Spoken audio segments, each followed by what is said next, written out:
approached me in mid-2019, and I took a position with them in September 2019. We had no awareness of this investigation. In fact, we had no awareness that Vanny and everyone else was involved. When you look at the monkey business, there is kind of a before and after with COVID. When COVID hits, the Chinese government shuts down their exports of monkeys, and this is the world's biggest supplier of monkeys. So instantly you have a monkey shortage. Investigators, researchers in the US were like, we need monkeys, get me some monkeys. Cambodia stepped up. From 5,000 to 6,000 a year, they bumped up to 30,000 monkeys a year. All of a sudden, everybody was getting Cambodian monkeys. Cambodia starts pumping thousands and thousands of monkeys into the pipeline. And they all warned me, the numbers coming out of Cambodia are impossible. You need this many years, this many females who are pregnant, you lose some babies along the way, and they said, look at the map, it is absolutely impossible. So in November 2022, the U.S. Department of Justice unveils this indictment, which outlines a massive monkey smuggling scheme. And the indictment accuses officials from Vanny of being the architects of this process that smuggles thousands of monkeys from Southeast Asia into the U.S. And this indictment is extremely detailed. There's over 500,000 pieces of evidence as they show internal company emails, shipping records, videos.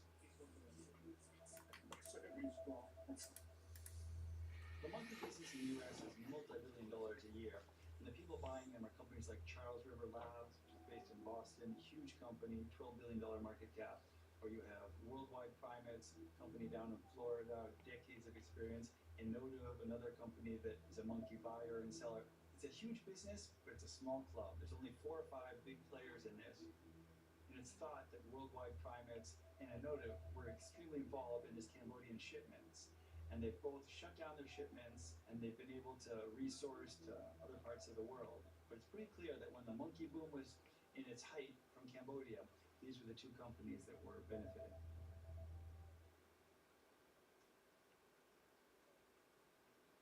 So the indictment was actually posted November 16th. That's when the news release went out from Fish and Wildlife.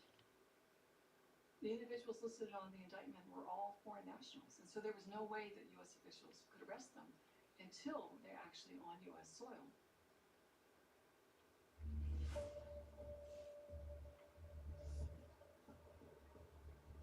It's approximately 10:19 a.m. This is Special Agent Fernando Victorino, U.S. Fish and Wildlife Service. We're in JFK Airport. We're going to be speaking with Mr. Masfal Krai. Masfal Krai, the Cambodian Assistant Director in the Forestry Department, was picked up by Fish and Wildlife as he transited through JFK. So the reason that we were brought back here is because the United States has a warrant for your arrest for trafficking in wildlife, in particular primates. He denied having anything to do with smuggling wild-caught long-tailed macaques. Have you ever directed any of your staff to deliver monkeys to Vanny? No.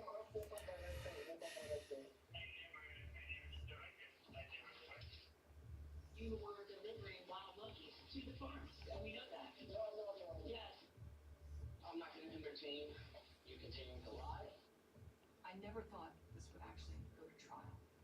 There's too much at stake here. There are too many vested interests. This is a multi-billion-dollar industry. But it did go to trial.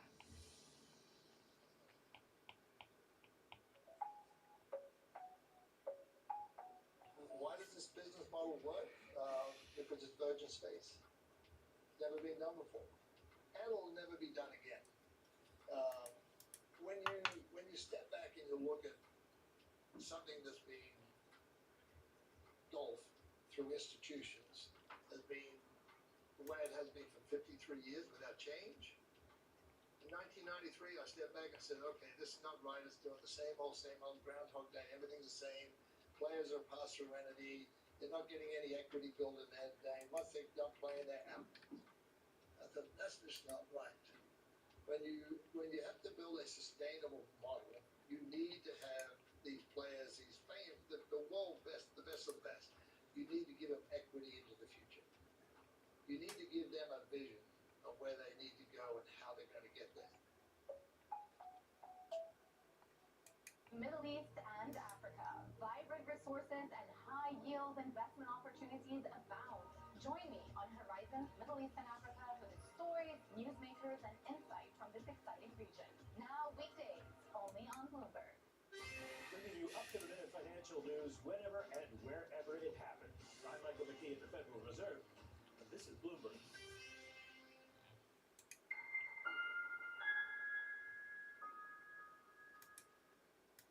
In March 2024, a trial starts, and of the 8 original people who are indicted, 6 of whom are from Vanny and 2 are from the Cambodian government, there's only one person on trial. Masfal Kri. What they're trying to prove is that this Cambodian government official knew about the conspiracy to smuggle monkeys in. But unfortunately, none of the executives from Vanny were caught, none of them were arrested, so they're trying to build an entire case against this one government official. The first big revelation from the Fish and Wildlife Service in the trial was that 30,000 wild-caught monkeys entered the U.S. during this 5-year period.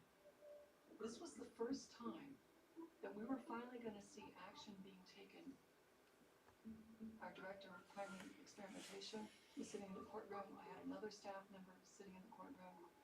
And, you know, at every break, they'd call, I'd get updates.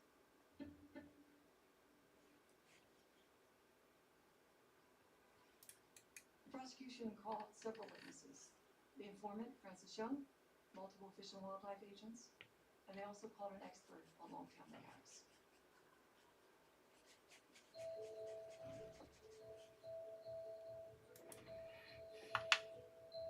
So I first hung out with long-tailed macaques 30-something years ago in Indonesia.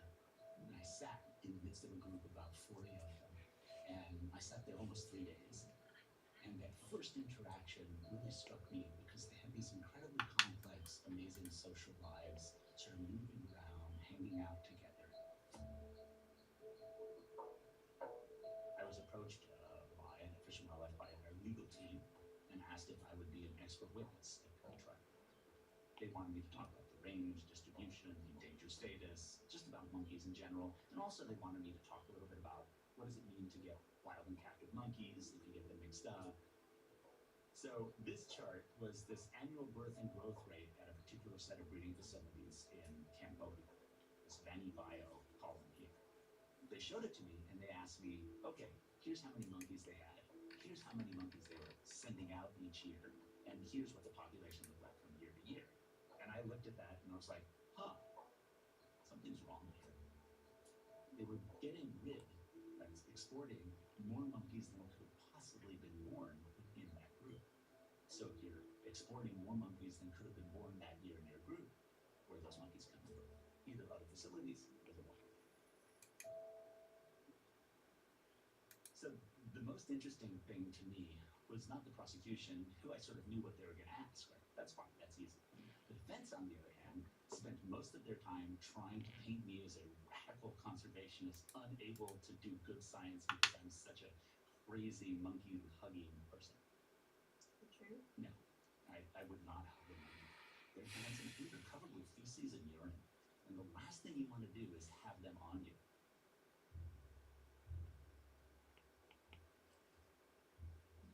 The U.S. Department of Justice gathered tons of evidence. They show us some emails. They show us videos. How many this time? 24. They show us documents from inside the company. But as the trial proceeds, almost all the charges are dropped, and we're down to just 2 charges, one for conspiracy and one for smuggling. That's the thing they also scared. Some of them would even to come to small ones. So Francis Young took lots of videos. We only saw a handful of them. And Masfal Kri was caught on video saying, hey, why don't you build a different road? It'll make the smuggling easier.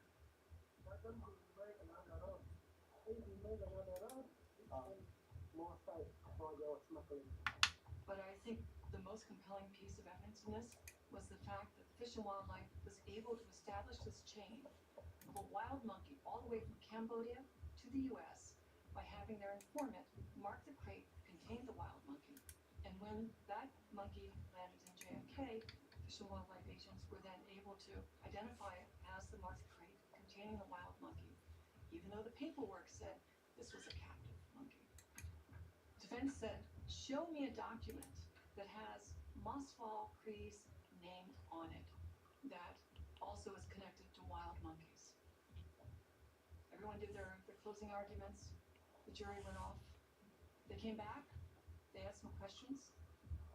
There was an interesting question that was asked, and that question was, if your boss tells you to do something and you do it and it's illegal, are you responsible? And I think this was our first inkling that this might not go the way we thought it was going to go. You have to prove that he was involved, and they failed. There's no way in which the US government can prove that he acted outside his capacity as a government official trying to regulate monkey trade.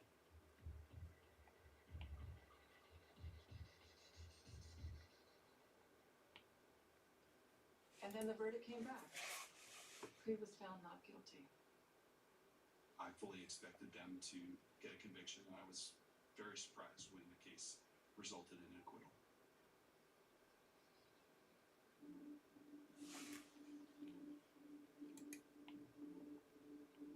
After the trial, Cree goes back to Cambodia and he receives a hero's welcome. Fish and Wildlife certainly got some significant criticism for not getting this conviction. There was a lot of talk about the amount of money that was given to Francis Young, the informant, concerns about whether that was mismanaged. Poor leadership at the Fish and Wildlife Service, a lack of establishment guidance for investigations, and influence from radical nonprofits led to the deeply flawed Operation Longtail Liberation. The investigation ended in embarrassment.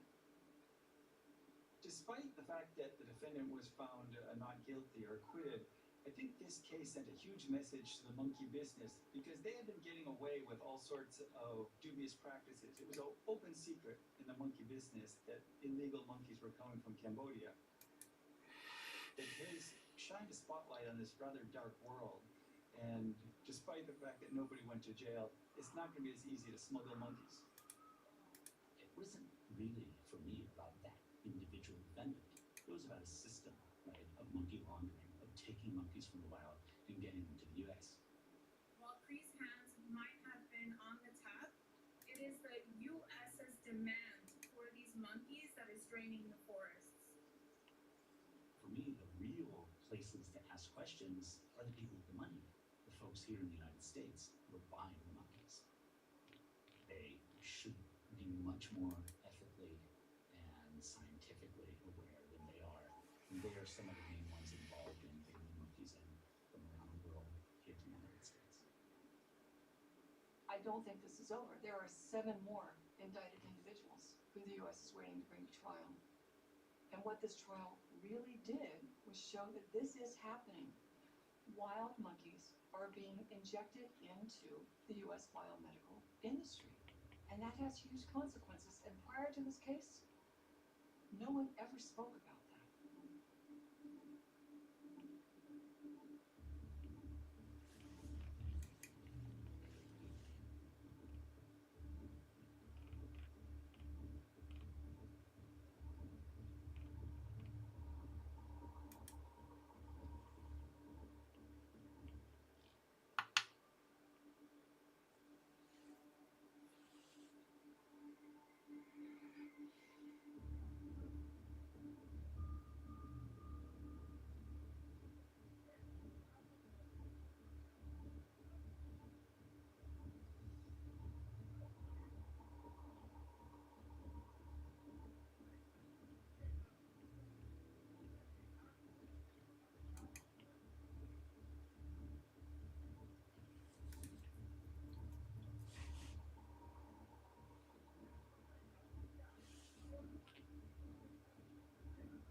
let's suppose you're on a plane and somebody realizes who you are. They say, I have $100,000. I don't know what to do with it. Where should I invest it? Where should they put their money? So today, it's a easier decision than it was maybe 2 years ago, because treasury bills are 5%. So I would say, regardless of how much risk you want to take, you have to put a portion there. Then you would have to ask, really, an individual is the same, I think, as any institution. What is your time frame? Do you need to get access to this $100,000 in the next few weeks, the next few months, the next few years, not until you retire? And that will determine your investment decision. So what do you think is the most common mistake investors make when they have 100,000, a million, or whatever they might have? What is the most common mistake you have observed that investors make?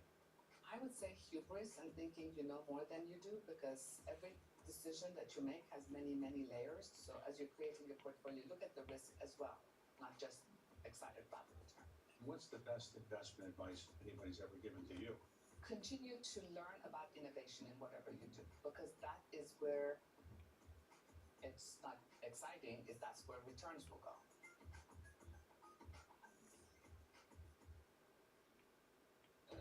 Behind the bright lights and adrenaline of pro sports is an equally exciting world of negotiations and deal making. That's what we cover each week on our podcast, The Deal. I love the fact that you have, we say the cojones, Moxie. Yeah, Moxie. I'm Alex Rodriguez, former baseball player turned business executive. And I'm Jason Kelly, a journalist at Bloomberg. Over the next couple months, we'll hear from all-stars like Billie Jean King. Well, what should I learn? What should I do? I said, learn the business.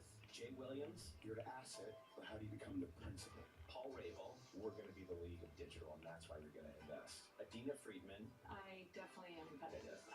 David Rubenstein. People don't come up to me on the street and say, let's talk about this private equity deal you did recently. They say, let's talk about the team. And so many more. You need a clap? Go.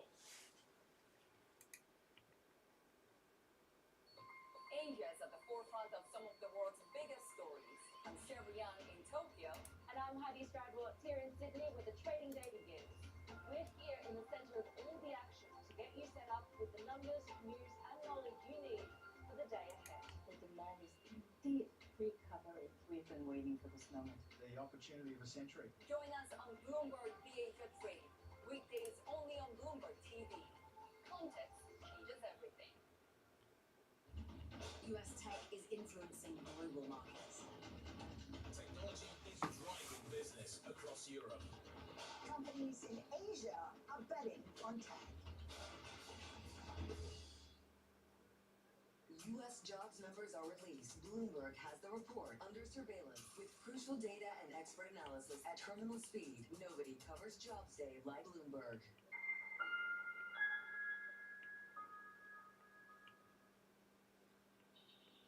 I've always said anyone, doesn't matter what your background is, who you are, what your education level is, anyone can fall for a scam. We're facing an unprecedented crisis around the world of cyber-related criminal activity targeting every sort of person from every single society. What we know with regard to these scams is that they are employing masterful psychological techniques against our victims. They will build up a relationship with you, and eventually you realize you have lost all of your money and you will never get that back. I never thought I would be vulnerable to a scam. This room, and I didn't have any real good explanation of it. Last year in the US alone, people lost over $5 billion in crypto-related fraud. Most of the reason people are losing money in the US is through crypto. We work with a scam data that can tell us where an operation is. We're going to kick their doors in with a SWAT team. Let's see what they're up to. Who gave you this number?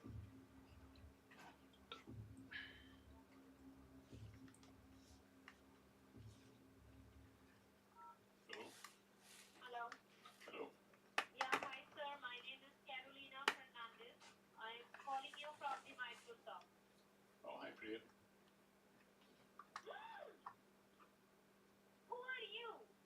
My name is Jim Browning, or at least that's my stage name. It's what I use on YouTube. And the reason why I use a fake name is because I disrupt multi-million-dollar scams. In short, I hate scammers, and quite a long time ago, I decided, right, I'm going to try and do something about it myself. I know about computers, I know about networks, and maybe I can put that to use. So, this person's phoning the UK as well. If I do a 0 with that, I should be able to listen into it. Now, you said you have not used this card anywhere online today in the morning, right? That's correct. Then it means that you are getting compromised. So scams often involve the scammer asking to connect to your computer and then help you fix something. What they're particularly interested in the scam is how much money you've got in your online bank account. They will tell you, you need to fill in a form, or you need to reclaim your money by typing this. They do not make it clear that what you're actually doing is giving them access to your computer. The thing is, Jim Browning has background as a software engineer, and so what he can do is he can reverse that connection, so he'll have access to their computer. I can see their webcams and CCTV. I can see the calling system that they're using to make their phone calls. You can hear what the victim hears. There's fraud on your account at this time. So we have to work on it accordingly. That's what you're called for. The police generally cannot do that. So that's really how all of this starts. This is Mark Anderson. I'm calling you from Windows. This call is regarding your computer, ma'am. The victims are very rarely in the same country as the scammers, and that is to the advantage of the scammers. Unlike law enforcement, these vigilantes, they don't deal with any of the red tape when they're fighting these international criminals. You need all sorts of court orders to look at a PC which isn't yours, but I can, let's just say, access things that police couldn't to help them along with their job. And I know that police services throughout the world in other countries have made great use of what I've given to them. I do confront scammers directly. You're lying about that, are you? What's going on here? And I've asked the question of them loads and loads of times, why do you do this? Are you proud of what you do? Why are you trying to defraud people? But I already know what the answer is, because the answer is always, although they will never admit it, greed.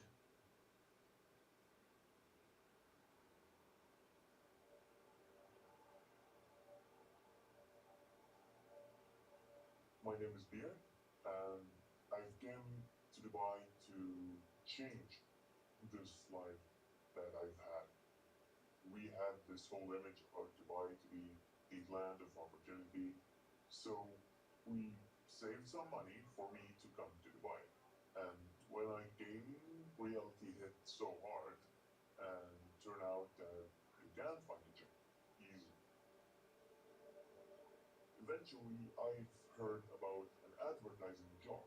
We got there, someone sat us on computers and told us, you're hired. That's it. The place was literally in a desert, on a highway, far away from the city. We needed permission to leave the building. We were supposed to live there. It turns out it wasn't an advertising job. So here is the office. You can see the computers, the mobile phones. The guy told us to just chat with these people that are texting and be nice to them. And we were supposed to do that for 13 hours a day to convince them that we are trustworthy. I was pretending to be a very nice looking, easy on the eyes Ukrainian girl. Sample script open. Today, where it is a little cold here, I wish you are here to warm me up. I would like to meet you in person. You seem to be a nice person and you are so smart. They gave me a set of photos to send to the victims to convince them that I'm this girl. But that wasn't the twist. The twist was the girl actually exists. Okay, good, nice. I call you to see your face. I'm not working right now.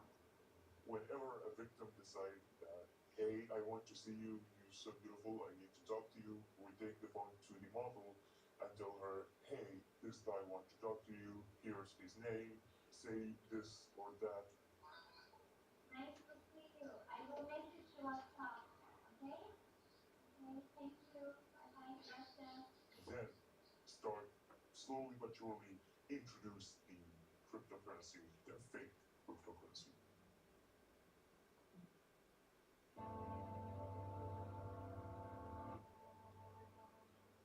Morning, this is Bloomberg Daybreak Europe. I'm Tom McKenzie in London. These are the stories that set your agenda.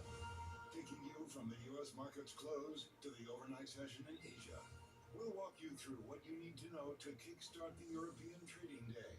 Live from our European headquarters, we bring you the day's top market-moving stories, unmatched expert analysis, and on-the-ground reporting from across the continent. Tune in to Daybreak Europe, only on Bloomberg Television. Context changes everything. Good morning. This is Bloomberg Surveillance. Welcome back to the opening trade. This is Bloomberg Technology. This is the Asia Trade. This is Wall Street Week. Welcome to Balance of Power. This is Bloomberg Television. It's a multi-trillion-dollar industry. We'll show you what's happening in ETFs like no one else. ETF IQ, only on Bloomberg.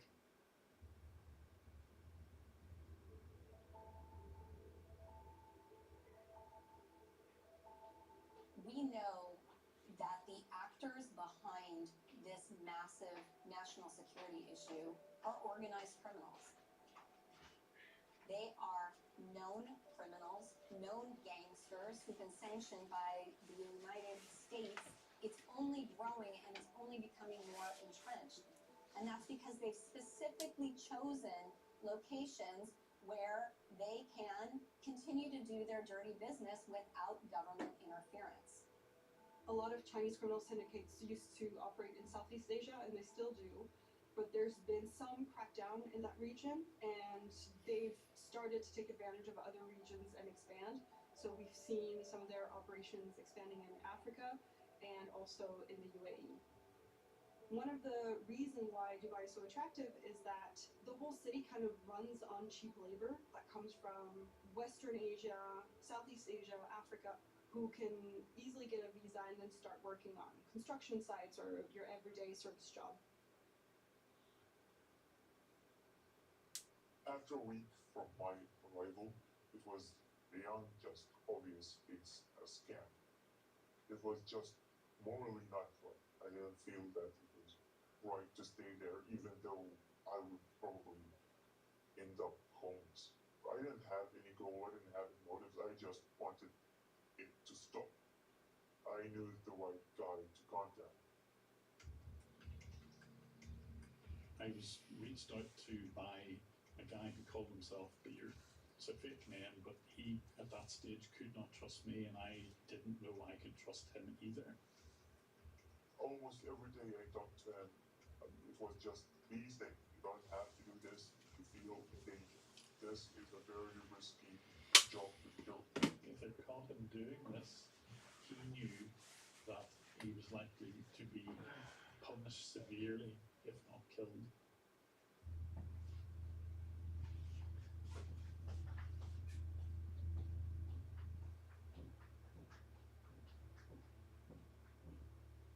This criminal corporation that employs these people runs no differently than any other corporation in the world. People get promoted, they have a HR department, they have a finance department, they have a conversion department, they have sales, marketing.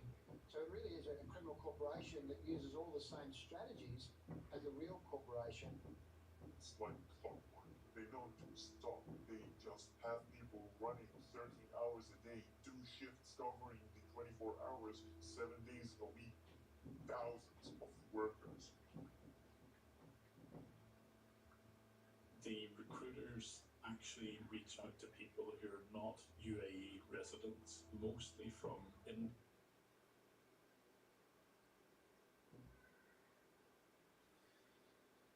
나온다.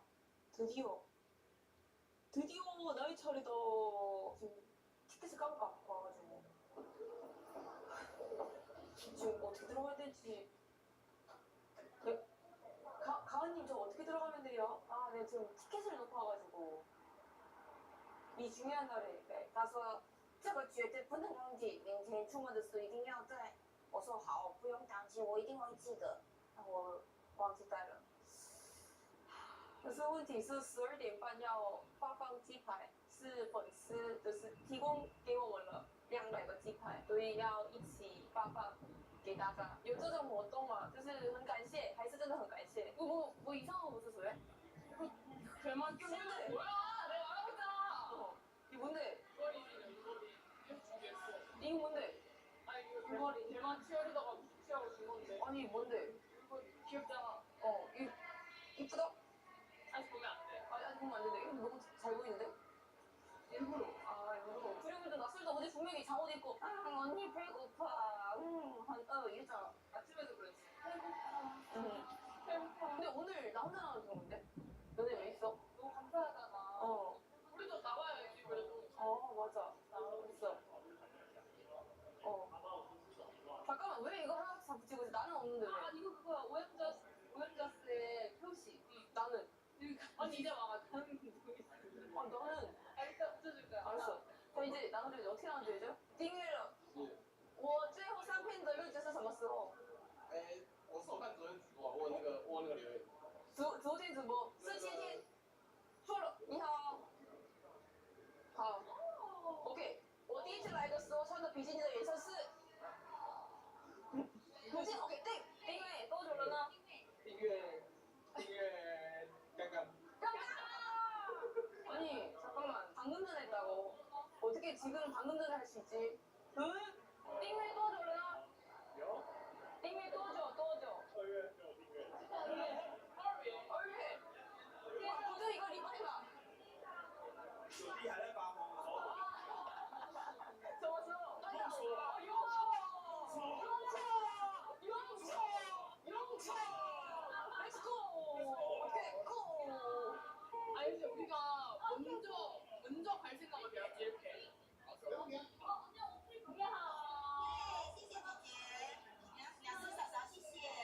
카메라 보니까 달라지는 거야.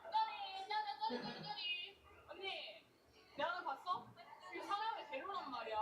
사람 데려오는데 이거 던지고 이거 안 돼. 아니 사람을 일단 데려와야 돼. 오케이, 내가 데리고. 손으로 먹든 이걸 먹든 그래. 말은 할 줄 아나 모르겠네.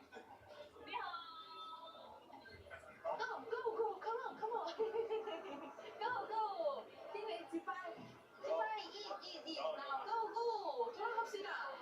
제가 데려온 손님들이 갑니다. 형이가 생각보다 이런 활동적인 부분에서 좀 떨어져요, 제가 좀 경력이 형이보다 오래됐고 나이도 많다 보니까 이런 부분에서는 형이가 저한테 좀 더 배워야 되지 않을까. 봐봐요, 저기 둘이 가만히 서가지고 시키는 것만 하고 전 여기 서가지고 사람들 막 불러모아가지고 이렇게 불고 막 사진 찍는 사람이 너무 많아서 저렇게 뒤에 다 몰려있는데 먹으라고 홍보는 하지 않고 저기 가만히 저기서 자기네들끼리 놀고 사진 찍고 이것은 굉장히 풀어놓지 못한 행동이다. 내가 먹어야겠다, 팀장들. 용차! 놀다 왔어 지금. 나 바빠 죽겠는데. 내가 이렇게 사람 다 데리고 왔는데 나한테 놀고 왔다고 막 그러고 지금 카메라 있으면 지금 빨리빨리 해야지. 답답해. 그래서 안 되겠어. 내가 팀장들이 먹어야겠다. 지금 바빠 죽겠는데 지금 저기 앞에서 사람 다 막고 있고 지금 얼마나 이게 시간 낭비. 얼마나 빨리빨리. 이런 시간 낭비도 없다. 딱 2명 중 가야 돼? 엄마 누구지? 빨리빨리. 현관문에 보면 그 표가 붙어져 있거든? 절대 까먹지 말라고 딱 붙여놨는데 내가 놓고 왔어. 찍어가지고 내 자리 좀 알려줘. 내 지금 자리를 몰라가지고 못 앉고 있어. 아침에 나한테 언급을 해줬어야지 갖고 가라고. 아이씨, 끊었네. 누나 전화를 막 끊으시더라. 이러면 안 돼. 장유유서. 장유유서. 몰라? 장유유서? 나 먼저 끊으면 안 되죠. 누나가 안 끊는데 씨 거기서 먼저 끊어. 就是上舞台之前要做一些事情嘛。然后我也是要找我的位置，然后准备拍摄，所以我先来了。但是就扎吉的粉丝真的很感谢。其实这些事情是应该我要准备的嘛，所以真的谢谢你帮我们提供就是炸鸡，谢谢。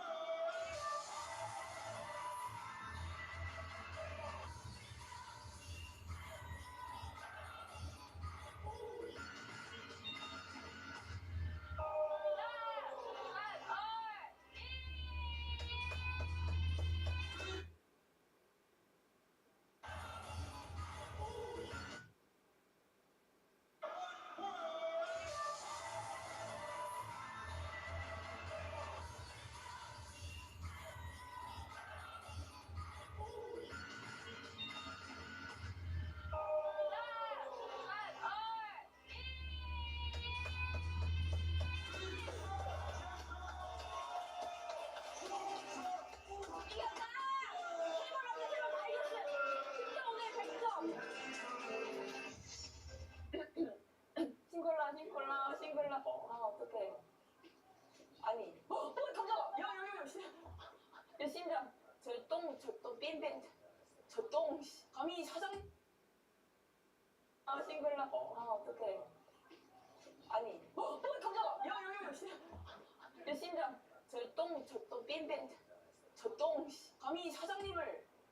근데 오늘 내가 이겼으니까 봐준다. 우리 솔직히, 야, 너 오늘 반짝이. 여기 치어리더 분이 해주셨어. 너무 좋아. 오늘 3번 왔는데 시험 다 이겼어. 어떻게 생각해? 내가 승려라고 생각해. 네가? 응. 목소리가 왜 그래? 표정이 왜 그래? 농구 선수들이 잘한 거지.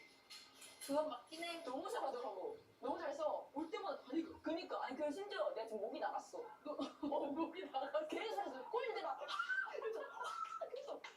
소리 막 맞추니까. 근데 미안해. 내가 첫날에는 너희 하는 걸 열심히 봤거든? 근데 이제 둘째 날부터 너희를 안 봤어. 내가 본 게 너무 가식적인 거야. 내가 응원하다가 둘이 보면은 아니 하고 딴데 보면 아니 근데 오늘 미안해 너희 거의 안 봤어. 나 농구 선수들만 봤어. 근데 느껴졌어. 너무 가식적으로 다들 느꼈어. 우리 회사 식구들이 이렇게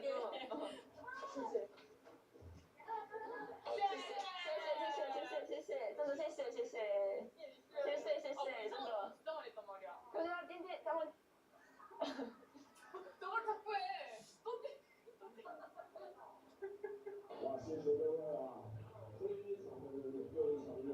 이렇게 이틀이 끝났네.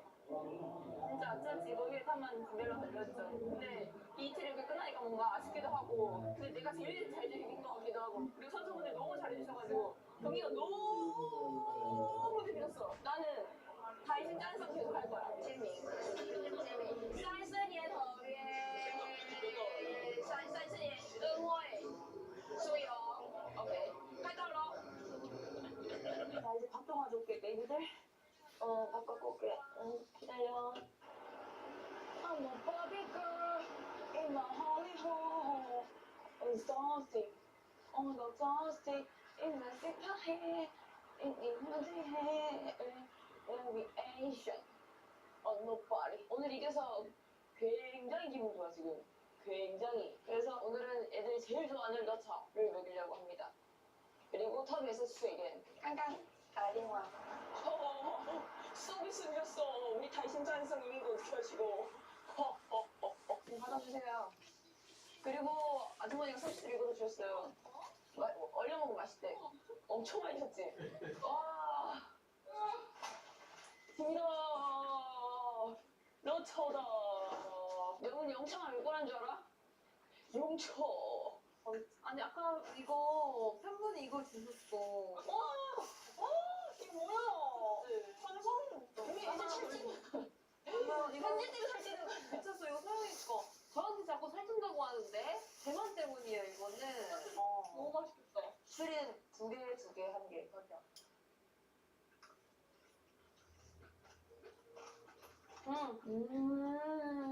경기 끝나고 먹는 첫 술이에요. 우리 일을 좀 더 체계적으로 할 필요가 있는 것 같다. 응? 아까 우리 음식 나눠줄 때 정말 사람들이 카메라 앞에 이렇게 많이 찍고 계셨잖아. 그래서 뒤에 있는 사람들이 FI를 받으러 못 오시는 거야. 아니 그러니까 앞으로 나가가지고 이렇게 했었어야지. 그래서 내가 앞으로 나가서 내가 다 데리고 왔지. 소영이는 뭐 했어? 소영이는 사진 찍고 놀던데? 내가 먼저 가가지고 왜 빠르미 하고 내가 줄 세워가지고 와, 근데 그걸 보고 어떻게 있잖아. 했나요? 어떻게 했냐면 근데 뭐가 만나요? 지파이를 2개 가지고 이것도 안 가지고 가는 거야. 그래서 2개만 주고 사람들 저기 뒤에 쭉 서 있는데 거기 앞에서 있으니까 사람들 막혀가지고 소영이 때문에 우리 나 이렇게 서 있고 그래서 소영이가 계속 자랑하길래 오케이 그럼 내가 갔다 올게 해가지고 내가 사람들 다 세웠지. 그래서 후반에 사람이 많았잖아. 컴온 내가 바디랭귀지 하면서 막 했는데 좀 더 체계적일 필요가 있을 것 같아. 아 이게 바로 직장 내 갈등인가? 더 싸워라. 누구는 길 막고 있고 그냥 자꾸 이쑤시개 떨어뜨리고 나는 콜라 나눠줬잖아. 아 그리고 우리가 200개를 나눠줘야 되는데 앞에서 계속 영차 안 가는 거야. 사람들 계속 많이 시킨다고. 사람들이 할 때까지 시켜. 영차. 그래서 니 붙어. 오케이. 영차. 그래. 뒤에 있는 사람들 계속 기다려가지고 나 밀려가지고 사람 다시 들어가지. 근데 솔직히 영차는 했어야 됐어. 먹어야 영차하는 거지. 먹기 전에 영차 시키면 사람들이 영차. 나도 생각나겠네. 그리고 다음번에 집에 간다고 때 좀 뭔가 합을 맞추자. 좀 체계적으로 하자. 이렇게 자꾸 떨어지면 안 돼. 똥. 안 해. 플레이. 알겠어. 똥꼬. 똥꼬 입술 똥 플레이. 아 진짜. 똥꼬. 똥 플레이. 섹시미녀. 그러네. 옷이. 그걸 거기다 대면 어떡해. 너 좀 그렇다. 동그란데. 좀 그렇다. 너 이거 직장 내내 성희롱이야. 너 진짜 이거 직장 내 성폭행이야. 성폭행이다. 어쨌든 오늘 고생이 진짜 많았던 것 같아. 진짜. 지금 사장님 말하는 게 어머 팬티 닫았어. 팬티 방금 검정색이었어. 아니 내가 이거를 자랑하고 싶어. 이거 끼고 마무리야. 오케이. 아니 노래도 겁나. 자 오늘 이번에 다이씨 너무 수고했고 우리 WBCQ 이제 더 힘내자. 알겠지? 짜요. 透过这次的球赛，我们的啦啦队恩惠素勇实现了梦想，我们就是已经很满意。但是如果之后公这个机会的话，我们真的更开心。但是我们已经很满意，我们已经进步了一段。总之我们会继续做我们可以做的事情。反正素勇跟恩惠是都没有回韩国了。 네, 은혜랑 소영이가 진짜 여기 생활을 좋아해요. 그래서 한국도 안 돌아가고 계속 여기서 지금 있는 중이에요. 대만 친구들이랑 놀기도 하고 구단 들어가는 것보다 사실 가장 어려웠던 거는 이제 소영이랑 은혜가 대만 생활에 만족하고 더 행복하고 하겠던 거. 왜냐면 그건 내가 강요할 수 없는 거니까 진짜로 여기를 사랑해야 여기 계속 있을 수 있고 대만 사람처럼 생활할 수 있으니까. 근데 그게 가장 어려웠어요. 그래서 이 친구들도 계속 여기 있다 보니까 또 대만 사람들이 좋고 대만 음식도 좋고 그래서 살도 찌고 이건 좀 그렇긴 한데 나한테 살찌면 안 되긴 한데 아무튼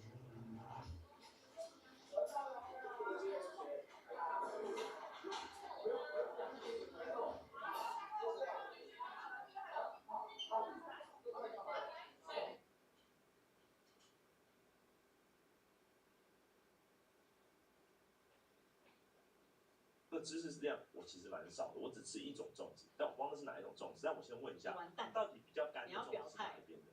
比较干。北部粽，就是北部被人家叫油饭，对，被人家叫油饭，粽叶油饭，吃起来像油饭。哦。米糕，粽叶米糕。哎，我以为你也是吃，不是，完了，不是啊，他吃水煮的。现在我完了，我带完了。你吃水煮的啊？我买给你是水煮，真的吧？水煮真的跟水煮都可以，但是水煮真的比较。我吃的是湖州粽，对，他吃的是那种长的吃的。表态了吗？吃的啊？表态了吗？我吃，但是我的魂在这片土地上，奇怪了呢。对，你不是湖州？太湖、大湖。对，你在那边湖州什么？双发音。不错，我跟你讲，如果刚刚吴秀在里面，他一定爆笑。可惜我们隔音门关起来了，可惜。哇，其实我好少听到曹丽讲这种老头子闲笑话哦。对啊，好难得。哎，我觉得你有机会可以开发一下。你不要嗨来这件事情，不，你去他老家那个社区讲这个会爆笑哎。有老人家吃福州粽说，你在福州什么？因为对他们来说是一种乡土回忆啊。说的是对吗？湖州粽，湖州粽，对吧？长的有点对长条水煮的，我不知道大家知道里面包肉的。一条肉，对，他也很喜欢。那个是五花还是肥肉？肥瘦都有。都有。哦，好好吃，我喜欢的那家现在好贵。虽然我们三个在聊，对，我是吃的别人，你也是吗？我是。那是算什么粽？比较算南部粽吗？中国粽吗？中国粽，对不起。对啊，它不是台湾粽啊。真的啊，所以我就说嘛，你刚才说要表态，我多尴尬。哦，对不起，哦，我以为湿的都可以归于南部粽。来，不是啊。卡掉。没有。这个人也一样，知识错误吧？你表态了吗？刚刚大讲说我们现在表态哦，我吃湖州粽。哇塞！我会说，对，但没办法，因为我真的喜欢吃，因为我奶奶以前做的类似的就是那一种，即便她做的类似三角形的那种传统粽，比较不是台湾粽的，它的口感还。你是说它是稍微偏干的，你喜欢的？没有，它是湿的。湿的嘛，湿的对。我奶奶以前做的是三角形的形状，但是它吃起来的口感，它味道就是有那种湖州粽有种咸酱油味嘛，咸甜的。对，加酱油、糯米，然后一条肉。以前我有包过。后来你买的就是我家附近买的那个，是真的蛮正宗的湖州粽，好吃，就不是改良过，因为现在有改良过的那种感觉，就是比较融合台湾口味的。哦，越来越多那种我没有办法接受什么那种叫什么海景佛跳墙重，海景佛跳墙重，什么意思？这样，我现在自己老头到我爸就知道，请解释一下。海底无敌佛跳墙没有重啊，所以海底佛跳墙，海景无敌佛跳墙重，就这样结束了。为什么会是海景无敌佛跳墙重？为什么？念不顺就不要再念了。为什么会有重呢？我们下一个话题。完全就是一个连续2次的口误吗？剪掉。但是我是说那种好复杂的粽，你知道有出很贵的干贝粽，对，干贝就有很扯的，什么和牛粽。对，有，我记得有和牛粽、雪场蟹粽，雪场蟹的脚还从粽戳起来。海鲜跟它可以搭好吃吗？你要把脚插在上面，然后粽叶还开口这样。那粽子好多哈，回来南北粽啊。我南部粽是什么样？比较湿啊。你看这脑多贼，他其实没有，我真的不知道，因为我真的不知道。所以南部粽是什么？有蛋黄。不是料的问题。哦，不是料的问题。口感的问题。对啊。煮法。所以南部粽是怎么样做？南部粽是先放进去之后一起下去蒸，北部粽是炒完之后再放到叶子里面再去蒸。哇你是粽神哎，你好厉害哦！不如讲跟桶神一样。台湾粽神，你好棒哦，好细节哦。以前做过这个计划，对不对？而且无关料哦。所以对啊，那其实所以是那我们算。我觉得我们再聊下去就会延上。我们没事，我们不算什么。因为粽子延上，我想要了解你喜欢到底是哪一种。刚刚听这样解释一下，我喜欢北部粽。你喜欢干？我喜欢炒过的。他都喜欢石头火锅，因为我觉得比较香哦。请问高速公路上面那个休息站的是哪一种？你知道吗？你知道我是说，你说过了浊水溪的休息站，还是没过浊水溪休息站？高速公路上面的休息站会卖粽子啊？对。等等，我先问。不是同一种，不是新东阳卖的吗？18王公庙卖的是哪一种？北部粽。王公粽。小颗的干。没有，王公粽应该是北部粽哦。我记得它不是都有。王公粽有卖南部粽吗 ？Google 查一下。它在海边诶，湿气比较重，吃起来。他们是海口粽，特别海口香，跟枪一样，海口粽、南部粽、北部粽。我不知道原来你喜欢吃的比较是粒粒分明颗，然后比较干。其实我都喜欢，但是真要葱，油葱油葱吗？来了。小肉粽、大肉粽、蛋黄粽。蒸炒南部就水煮。鲍鱼粽，这就是那种现。我看一下上面的南部粽好不好？南部粽，这边是北部粽。北部粽就是蒸和炒嘛，然后南部粽就是水煮。如果这样子看起来，硬是要我分南北的话，我可能吃北部粽。是吗？等，我再看一下北部，我刚确认一下。有蒸炒的。我是看料的问题，对不起。那个料都有可以包，你爽包什么？不是只有北部蒸。没有，我都会把它挑掉。好难过。那什么料你会挑掉？蛋黄。我也是，我讨厌粽子里的咸蛋黄，我超级讨厌。给我吃。真的假真的的？很麻烦，所以它粘在饭上面。对，每次一剥就碎掉。哎，我不敢相信哎，再我这种送里面的东西完全没有讨厌的。你知道我喜欢王宫粽的原因，就是因为它没有咸蛋，只有肉很 perfect。它只有饭跟肉。我还会去挑哦，你要跟我去挑吗？吃油饭啊，香菇也挑，香菇可以，但是花生。花生你不行，太挑食了吧？哎，你们有吃过素粽吗？好好吃哦，那个酱淋上去，对吧？素粽没有吗？就是花生的。哦，有我有吃过花生粽嘛，这我吃过，好好吃，好好吃。 No no no no no， 我一定把花生酱搞了全配到吃米。天哪，好讨厌。那个米最好吃。你要不要吃什么都没有包的，只有米的？可以哦。你要不要吃叫饭团呐？哎，要有香米哦。好了，蒸过这样。所以你绝对不会是北部，只要你的蛋黄都不行啊，但那我蛋黄。好，总而言之，我们有结论了吗？我想要问一件事，粽子沾什么酱？不沾酱。不沾，完全不沾。 No。北部粽吗？你不要跟我说湿拉沙哦。没有，但的确是甜辣酱。我也是甜辣酱，对吧？我也是甜辣酱。小编。甜辣酱会不行？甜辣酱可以啊，是正常的吧？难道你要沾美乃滋啊？对，你看看，对，我是说，他说一定要沾，我会说沾。没有一定要沾，但是甜辣就是如果要沾酱的话，会要沾什么？我是甜辣酱，但是我看过沾番茄酱。I don't understand。番茄酱真的不行，真的有人沾番茄酱。我真想说，红色的不是都有人沾千岛酱吗？哦，哎，千岛酱还不错哎，单吃千岛酱。还有它油醋。它的番茄酱是随身携带的吗？没有，它就是我说为什么是在家里哦？在家里哦，他就拿出番茄酱，然后我拿出甜辣酱，这样不行，番茄酱。而且他是从小沾番茄酱，那就是因为番茄酱中毒。我知道这种人，炒饭我一定吃番茄酱的，对，我不行。你是番茄酱中毒？我小时候我妈都炒番茄酱，如果她把番茄酱炒饭，然后包着粽子，我应该蛮开心。我超讨厌番茄酱炒饭的，真的，我超级讨厌。以前蛋包饭，我妈也会炒番茄酱，超好吃啊！我其实非常不喜欢。哦，因为陈彦达热的东西不喜欢吃咸甜的。炒饭要算咸甜吗？那为什么你讨厌？对啊，我觉得酸气太重，就酸和咸。但是你妈妈没有炒好。哎呦，会对人家妈妈很过分哦。对不起，林女士。的确，我妈料理上不算是炒。但是蛋包饭它还是有点厉害的哦。厉害。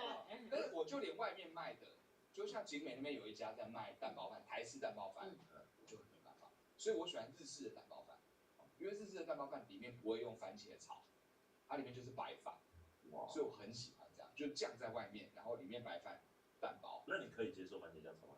可以啊，好吃哎。好吃哎。太别出来了。哦，我表态了，不好意思。不好意思啊。那炒饭，我们不讲番茄炒饭，炒饭，喜欢那种黑黑的还是白白的？你知道我分这两派吧？都行。鼎泰丰白白的，鼎泰丰是属于白白的。鼎泰丰算白白的吧？哦，另外一种是酱油。另外一种是流氓炒的那一种。没有，真的很多快炒店老板就是流氓，有没有？你刚才讲说，老板一个蛋炒饭，他不会理你的那种，就是他嚼这个不知道嚼什么，也没有吐冰啊。以前，扣的那种。我突然发现镜子没拉好。以前阿北做的，就是我们巷口有一个阿北做的很好吃，黑的，所以你觉得他是黑道？他是啊，他以前他刺青吗？真的假的？他这边有个锅铲刺青，你知道吗？他有吃一个特在另一边。好强，妈妈角色是不是？没有，就是我是统称，就是特别是那种你看起来有点像江湖气的人会炒的那种炒饭，对，街头式的。对我其实说实在，我的偏向是黑的。我其实鼎泰丰那种真的还好，我也是，我真的还好，我也是，我一定要黑的，我都喜欢。哦，这样。但是我会在白的上面狂踩。哎，你们这种墙头就是要黑的嘛？墙头草不行吧？我是绝对黑，绝对黑。可是白的配辣椒很好吃，黑的配辣椒就有点重。没有，黑的香啊，因为有酱香。我白的再加买一瓶可乐。那不就是只是去加多少钱？不加钱，才40块钱吧那瓶可乐。不加钱，我觉得这个对我来，因为有人喜欢吃白的炒饭，他觉得黑的那种太油太咸了。但我觉得你这样他妈就不要给我吃炒饭。气了。你这样吃什么炒饭？你就是去吃炒菜加饭。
Hey, what's going on, guys? It's here from Infinity Loops, and welcome back. Today, we are taking a look at a new bundle from our friends over at TuneRC. This is their 3.5-inch toothpick bundle.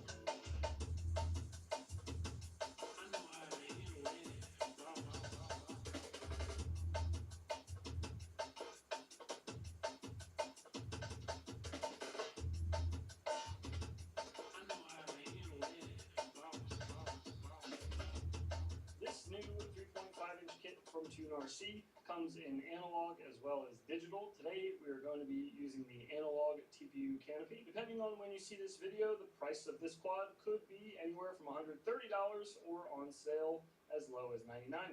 Before we jump into checking out this new build, I just want to say that this does come in digital as well. Just make sure you check that on their website. Today we're going to be flying in analog, but there is a DJI option out there if you were interested. The bundle comes with the frame, which is a 3.5-inch toothpick frame, 4 separate arms, each arm measuring at, I think, 2.5 millimeters thick. It also comes with a TPU canopy, although I printed mine for this one. This is the analog version. The HD version is much longer than this one. The bundle also includes the TuneRC Pop.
champion and 3-time NWSL champion Crystal Dunn. While teams like Gotham and Angel City have opportunities to leverage their home cities to bring in star players, the Kansas City Current is attracting talent through real estate. Current boasts the first and only stadium built for women's sports, adding further infrastructure for a massive bet on the future of the league. I believe that the future of this league, to be able to reach the potential that we all know is possible, we need to control our facilities. And that is not solvable in the short term.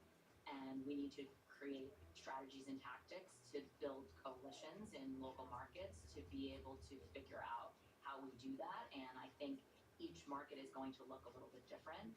I've never actually seen a Cybertruck. I was just going to say, this is the player parking lot, if you couldn't tell. I mean, ambition costs money, is one way to think about it.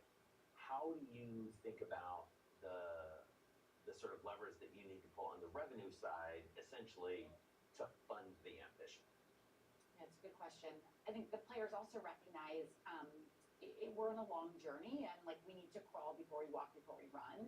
And so while it would be great to wake up one day and have a facility that looks like this, there are a lot of things we can do before we get there that will improve the player experience. And that means the best coaches, that means the best staff, it also means the best facilities.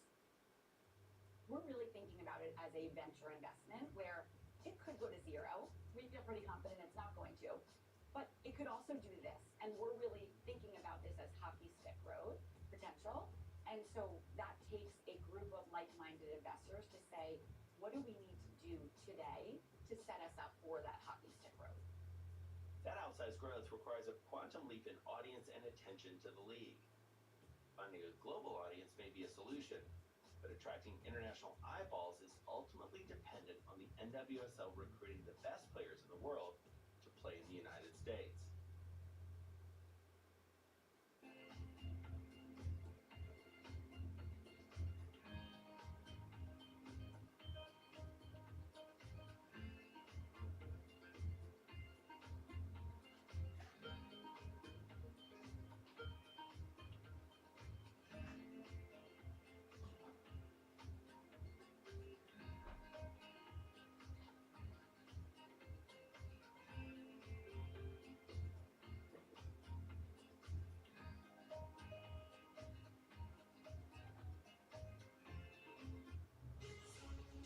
From the beating heart of global finance, economics, and politics, and wherever newsmakers are moving markets, Bloomberg brings you conversations that allow for deep discussions and important insights. What do you think the future is for inflation? Is this new normal? Are markets too optimistic? How do you worry about the things that are outside your control? How does the current fighting completely stop?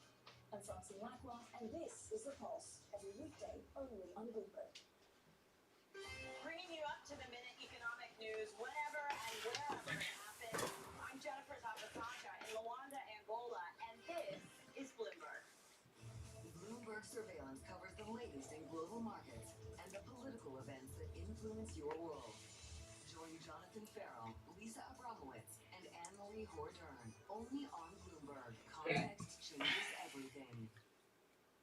Definitely when I took this job, this one in particular was like, never use the word field, never use the word practice, never use the word fan, never say jersey or sweater from hockey. Right. So they saved me a lot of embarrassment, I would say. Football culture has historically not penetrated the U.S. sports fan consciousness. A rare exception has been in women's sports, and that's mostly because of the U.S. women's national team's decades-long dominance. Kind of an interesting moment for the U.S. women's national team. Huge disappointment. I don't think anybody would argue about that last summer. What did you take away from that disappointing performance in terms of what it means for your league? The key learning from our perspective from last summer is that while historically it was, I think, believed that the source of talent in women's soccer is the U.S., perhaps a couple of other countries episodically, that is no longer the case. There's talent everywhere. From my perspective, that creates a huge opportunity. It's one of the reasons that we, coming out of the World Cup, made a whole bunch of changes immediately. Some of the changes that we made with respect to our rules and our salary cap allowed for us to bring in almost 25 of the top international players into our league for this season. And we're seeing those players not only do well, but crush it and create stardom that has really catapulted attendance and viewership and all kinds of great storytelling that will allow for us to capitalize on that growth. It's actually good for the U.S. men's national team who are playing here to be competing day in, day out against top talent. This sets up another potential massive shift for women's football, one where the NWSL, once buoyed by the national team, can flip the script and both train and promote the future faces of the sport. Our vision is to be a global brand. Our vision is to stand shoulder to shoulder with the top men's brands across the world in any sport. One of the best ways to do that, the best entry points, is to bring some of those players over from those countries into your squad and create that touch point and create that affinity for those markets. I think that's a win-win. And there's no one better that can monetize that than U.S. markets. For Allie, Carolyn, and their fellow club owners, success is dependent on growing the next generation of women's football talent. For Jessica Berman, maintaining that culture of innovation and investment on the business side will be critical in forging a connection between those players and a new generation of global fans.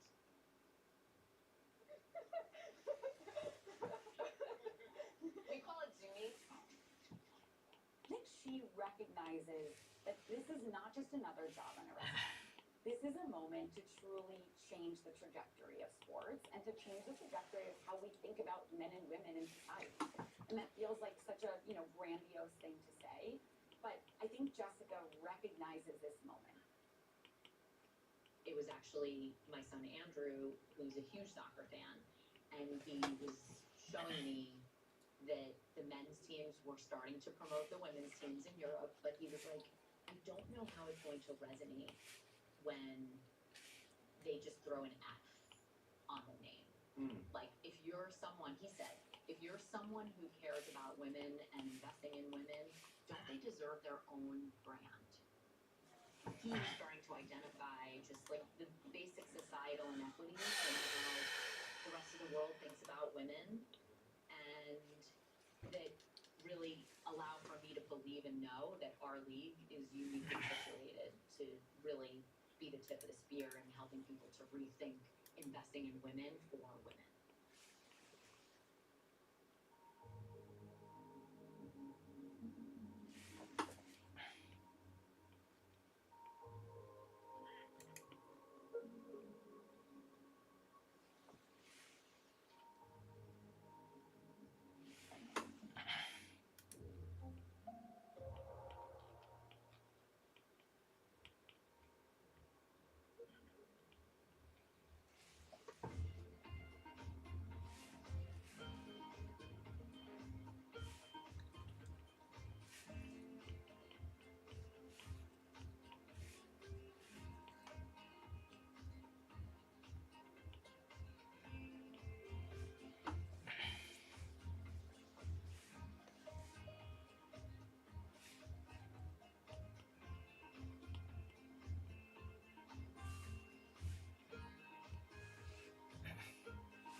It's the countdown to the market open as we bring you the first trades across Europe.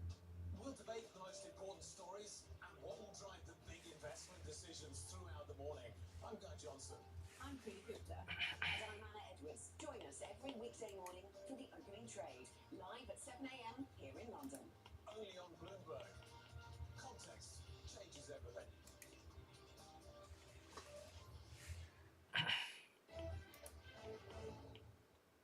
I think think most investors are intoxicated by the opportunity in artificial intelligence. $160 billion being spent this year. That's just one data point. Another data point is a $3 trillion market cap for NVIDIA against $80 billion of sales on a trailing 12-month basis. Obviously, a lot